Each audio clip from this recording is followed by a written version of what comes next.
Ini baru cuplikan kecil daripada keajaiban demi keajaiban yang ada dalam Quran. Belum lagi fakta-fakta misteri dalam Quran yang masih belum terungkap. Surah Ar-Ra'd, dia bermula dengan alif, lam, mim, ra. Alif ada 625 huruf. Lam ada 479 huruf. Mim ada 260 huruf. Dan ra 137 huruf. Dan itulah jumlah huruf yang terbanyak dalam surah Ar-Ra'd. Begitu misteri sekali. Sebab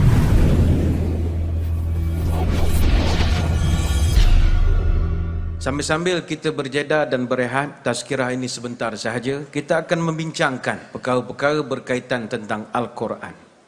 Hadirin hadirat sekalian, setiap penganut agama dalam dunia ini mempunyai kitab-kitab suci masing-masing. Orang Nasrani ada kitab namanya Injil dan mereka percaya ianya suci. Orang Yahudi ada kitab namanya Taurat. Orang Hindu ada kitab namanya Veda. Orang Buddha ada kitab namanya Tripitaka. Orang Kungfu Chao ada kitab namanya Tao Te Ki. Orang Majusi pengikut Zoroaster ada kitab namanya Zen Avesta. Termasuklah orang-orang kebatinan ada kitab namanya sama ada Serat Centani, Hidayat Jati atau Dharma Gandul. Semua bangsa dan agama memiliki kitab yang mereka percayai suci. Bagi kita orang Islam, sudah pasti kitab yang paling suci dan kita beriman kepadanya adalah Al-Quranul Karim.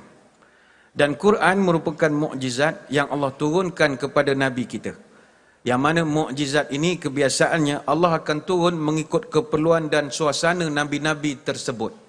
Sebagai contoh, Nabi Musa ketika itu zaman kuat berlaku sihir. Maka mukjizat yang diberikan kepada Nabi Musa lebih kepada menghadapi ahli-ahli sihir. Zaman Nabi Isa terkenal dengan teknologi perubatan yang begitu canggih. Maka ketika itu Nabi Isa dikurniakan mukjizat boleh menghidupkan orang mati. Lebih daripada ilmu yang dimiliki oleh pakar-pakar perubatan zaman itu.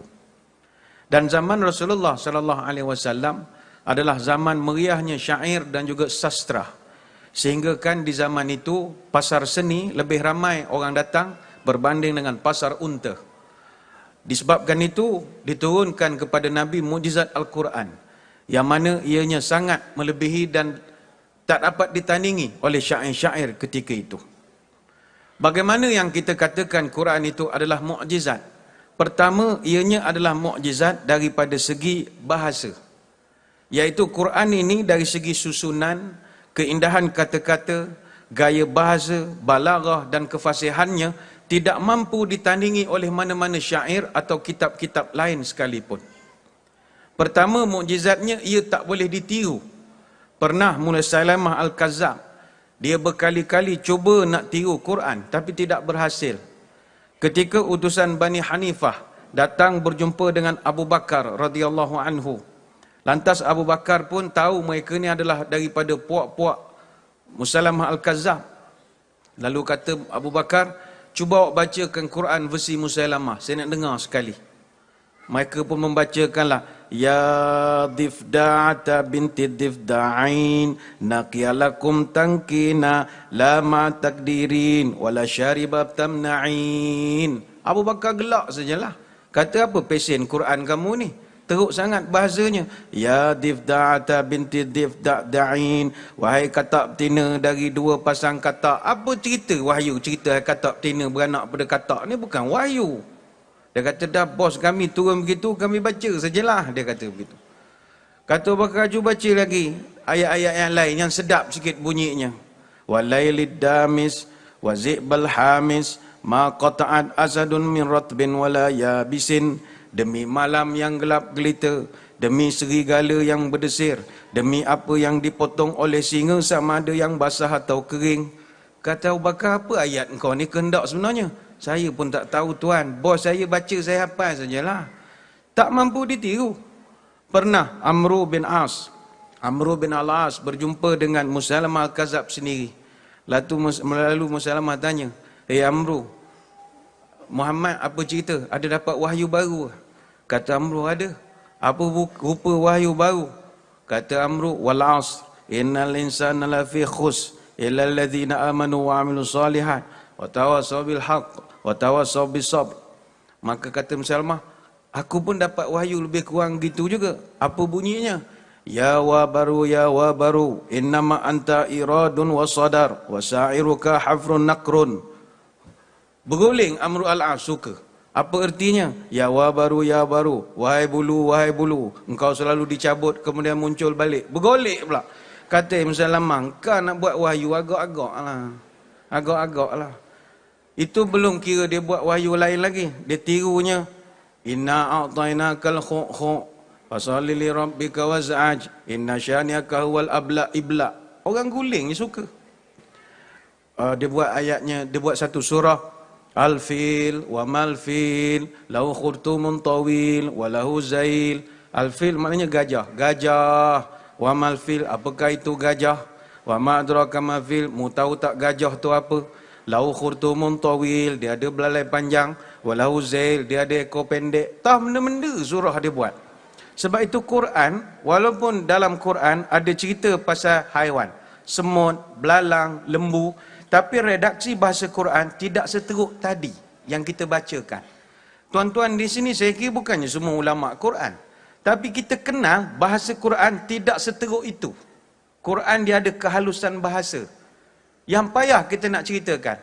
Kalau Quran ni ayatnya sedap, qul huwallahu ahad, Allahus samad, lam yalid wa lam yulad. Dia ada keindahan susunan rima bahasa. Itu yang pertama. Yang kedua, Quran ni mukjizat sebab orang Melayu, walaupun tak semua Melayu boleh cakap Arab, tapi dia boleh baca Quran yang bahasa Arab. Itu mukjizat. Bahkan yang masuk tilawah antarabangsa kita ni, saya kira bukan semuanya yang bercakap bahasa Arab. Tapi sekali mereka duduk atas pentas ini, dia baca saja Quran, seluruh dunia boleh faham bacaan dia. Dan itu mukjizat. Mukjizat tang mana begini? Kita kalau tak boleh cakap Jerman, boleh tak baca surat khabar Jerman? Logiknya mana boleh? Kita tak pandai cakap Mandarin, boleh baca surat khabar Mandarin?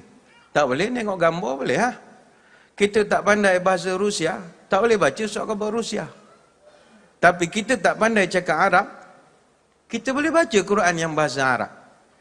Kan itu mukjizat. Baik itu orang Arab, dia tak pernah sangka orang Malaysia, orang Melayu ni tak pandai cakap Arab. Sebab kita mengaji sedap. Kita kan lubuk tempat mengaji. Tiap-tiap tahun buat tilawah pertandingan macam-macam. Dan peserta luar pun datang belajar di Malaysia ni. Orang Arab mengaji dengan orang Melayu pula dah. Cara nak baca Quran dah terbalik dah sekarang ni.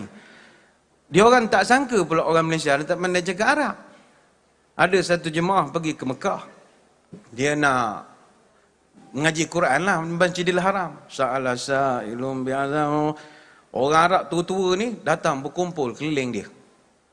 Arab ni semua dengar orang ni baca Quran, dia faham. Angguk Allah Allah Allah Allah Allah Allah Allah Allah Allah. Tapi Arab ni ingat 70% kadang daripada orang Arab ni butuh huruf, tak pandai baca tapi dia faham. Yang pakcik Malaysia ni dia pandai baca tapi tak faham pula, terbalik dengan yang Arab ni tadi. Tak apalah baca. Habis tu dia bersalam. Terus dia bersalam, terus Arab-Arab ni cakap Arab dengan pakcik. Ma'alunya. Pakcik kata, no, Malaysia. No, Malaysia. Dia tunjuk dia punya kad tabung haji tu. No, Malaysia, Singapura, Thailand. Malaysia. Arabnya, dia kata, sombong betul kan ni, takkan tak nak borak dengan saya gini. Jadi pakcik kata, sudahlah Arab ingat, kena reti cakap Arab agaknya. Jadi dia pun fikir, boleh try ni cakap Arab kat kedai-kedai Arab ni sekali. Dia pun buka buku beg tabung haji bagi tu ada buku bahasa Arab 40 hari. Dia pun tengok kalau nak cakap Arab, how much is this? Berapakah harga ini? Cakap Arab, kam haza. Dia pun hafal lah, kam haza. Minum air zam-zam. Secawan bagi terhati sikit. Gong, kam haza. Hafal.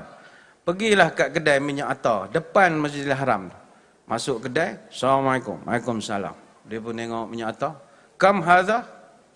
Arab tu pandang, name tag Malaysia. Oh, Malaysia bagus. Hadza wallahi hadza 4 riyal. Dia fikir, sudahlah apa Arab ni cakap. Wallahi hadza 4 riyal. Wallahi itu sumpah, macam orang angkat sumpah jadi Perdana Menteri pun ada wallahi juga ya. Wallahi ini sumpah ni. Wallahi arba benda-benda arba ni. Mujur kita ni semayang cakap Arab. Solih fardul isya arba'a rakaat. Oh, empat rial lah. Macam mana aku nak minta korang 3 rial? Solih fardul maghribi salasa. Arab kata, wah memang pandai cakap Arab lah Pak Cik ni. La wallahi ma salasa wa nus. Sudah salasa aku faham. Nus ni apa benda pula? Oh ingat hari tu surah baca Yasin 3 kali. Nisfu Syaban. Nus separuh lah. Oh separuh, 3,5. Macam mana nak minta 2 rial sekali? Salih fardhu subhi raka'ataini. Raka'ataini dia tanya. Arab tu kata cakap Melayu sajalah. Rupa Arab tu pandai cakap Melayu juga. Sebab itu orang Arab dia memang tak sangka orang Malaysia tak pandai cakap Arab, sebab kita mengaji sedap sangat. Tak percaya qari'ah kita ni, mengaji sedap-sedap ni, kadang belum tentu boleh cakap Arab. Arab pula tuduh sombong betul orang Malaysia tak nak cakap. Dah dia memang mukjizat. Kita boleh baca tapi kita tak faham. Mukjizat.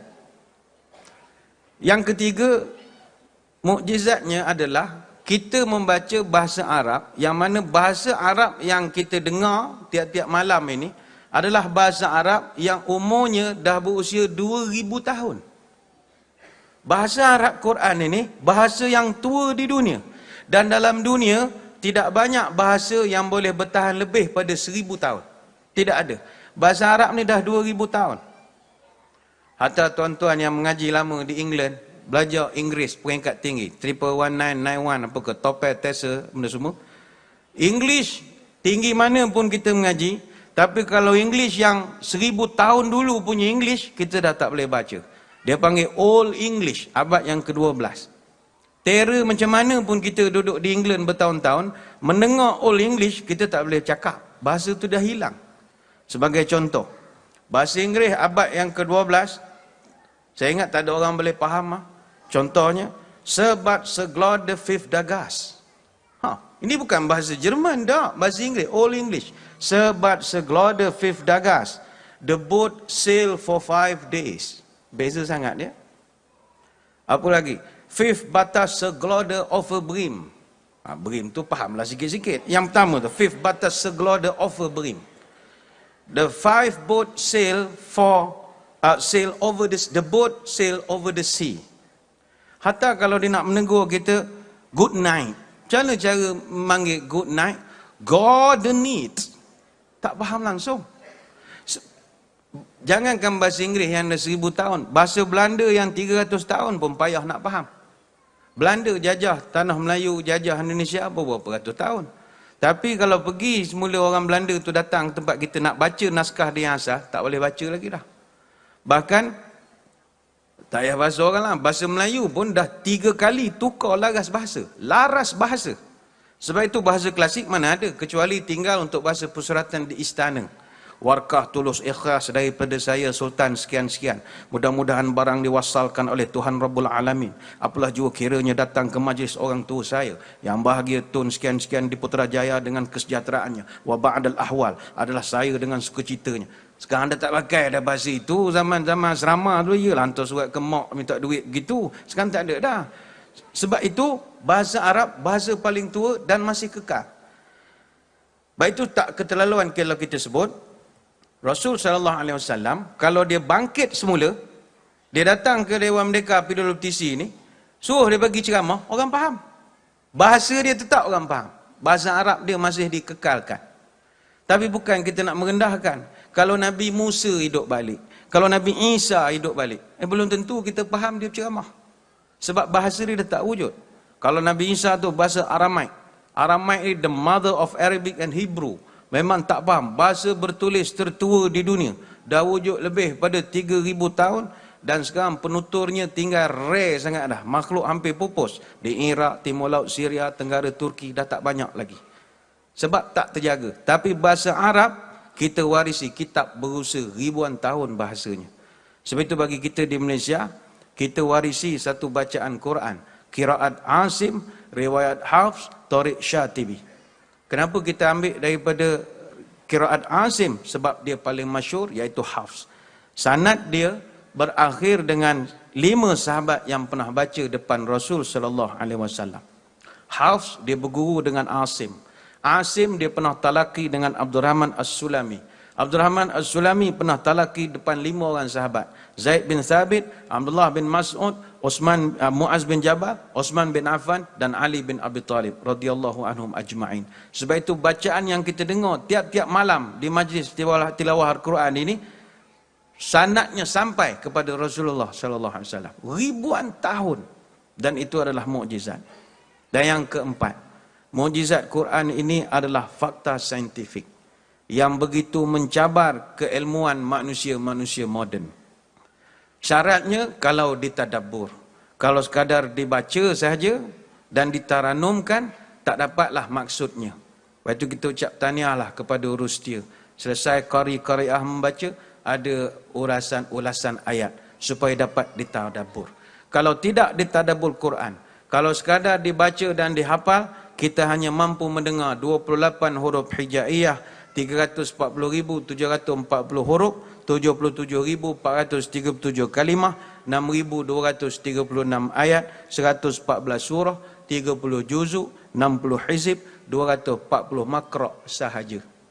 Tapi kalau ditadabbur dan dikaji, jutaan manfaat. Ambil satu contoh sajalah. Dalam Fatihah kita membaca Alhamdulillahi Rabbil Alamin. Bagi orang yang mentadabbur maksud alamin, khusyuk semayang. Segala puji bagi Tuhan sarwa sekalian alam. Berapa luaskah alam universe ini? Orang yang tadabbur bertemu jawapannya. Universe ini luasnya 20 bilion tahun cahaya. 1 bilion tahun cahaya bersamaan 9,455 bilion kilometer. Betapa besarnya universe ini. Siapa Tuhan paling besar? Allah. Allah lah yang mencipta matahari dan Allah yang mencipta mata semut. Sebab itu begitu luas sekali. Begitu juga kita memandang langit, bintang-bintang di langit. Berapa jumlah bintang di langit? Kajian daripada seorang astronomis dari University of Yale, namanya Dr. Peter Van Dokkum, katanya bintang di langit jumlahnya ada 100 sektilion. Berapa 100 sektilion? Kalau nak tulis 100 sektilion, 100 100,000,000,000,000,000, senang cerita ada 21 kosong, kemudian darab 3. Itulah jumlah. Darab pula 3. Itulah jumlah bintang yang ada di langit. Sebab itu bila kita mengucapkan Alhamdulillahi Rabbil Alamin, segala puji bagi Allah, Tuhan sarwa sekalian alam, kita dapat merasakan besarnya kuasa Allah Subhanahu Wa Taala. Tapi kalau tak ditadabburkan, biasa sajalah. Segala puji bagi Allah, Tuhan sekalian alam. Alam apa? Alam rumah tangga, katanya. Itu sajalah. Alam perkahwinan, itu sajalah. Al-Quran banyak fakta-fakta sains kalau kita nak tadabburkan. Berkenaan dengan cakrawala bergerak secara terapung. Itu dalam surah Yasin ayat 40. Tentang bumi pergerakannya, An-Naml ayat ke-88. Pokok menghasilkan bahan bakar, Yasin ayat 80. Atom adalah benda paling kecil dalam surah Yunus ayat 61. Tentang fenomena makin tinggi kedudukan kita makin sukar untuk bernafas, itu dalam surah Al-An'am ayat 125. Tentang ayat semua makhluk diciptakan berpasangan, Az-Zariyat ayat 49. Tentang proses kejadian manusia, surah Al-Mu'minun keseluruhannya. Tentang proses kegunaan besi, Al-Hadid ayat 25. Berkenaan tentang langit yang terkawal dalam Al-Anbiya ayat 32. Belum lagi kajian demi kajian yang dibuat oleh saintis-saintis Islam. Dr. Tariq As-Suwaidan misalnya. Dia buat satu buku, The Series of Scientific Miracles in Quran. Dia menulis tentang begitu kagumnya beliau kepada susunan-susunan dalam Quran. Contohnya dunia, Allah sebut dalam Quran 115 kali. Akhirat pun 115 kali juga. Malaikat dia sebutkan 88 kali. Syaitan pun 88 kali juga. Hidup disebut 145 kali, mati pun 145 kali. Faedah 50 kali, rugi pun 50 kali. Susah 114 kali, sabar pun 114 kali. Laki-laki 24 kali, perempuan pun 24 kali. Iblis 11 kali, mohon perlindungan iblis pun 11 kali. Musibah 75 kali, syukur pun 75 kali. Sedekah 73 kali, puas hati pun 73 kali. Zakat 32 kali, berkat pun 32 kali. Muslimin 41 kali, jihad 41 kali. Salat 5 kali, bulan 12 kali, tahun 365 kali, lautan 32 kali, daratan 13 kali. 32 darab 13 sama dengan 45. Peratusan laut 32 per 45 darab 100 bersamaan 71.1111%. Peratusan darat 13 per 45 darab 100 sama dengan 28.8888%. Jumlah darat campur lautan jadilah 100%. Ini baru cuplikan kecil daripada keajaiban demi keajaiban yang ada dalam Quran. Belum lagi fakta-fakta misteri di dalam Quran yang masih belum terungkap. Surah Ar-Ra'd, dia bermula dengan alif, lam, mim, ra. Alif ada 625 huruf. Lam ada 479 huruf. Mim ada 260 huruf. Dan ra 137 huruf. Dan itulah jumlah huruf yang terbanyak dalam surah Ar-Ra'd. Begitu misteri sekali. Sebab itu hadirin hadirat sekalian, ayo kita tadabbur Al-Quran. Dan benar dengan tak berapa lama lagi kita akan menyambut bulan Ramadan Al-Mubarak. Sudah pastilah Ramadan dan Quran tak dapat dipisahkan.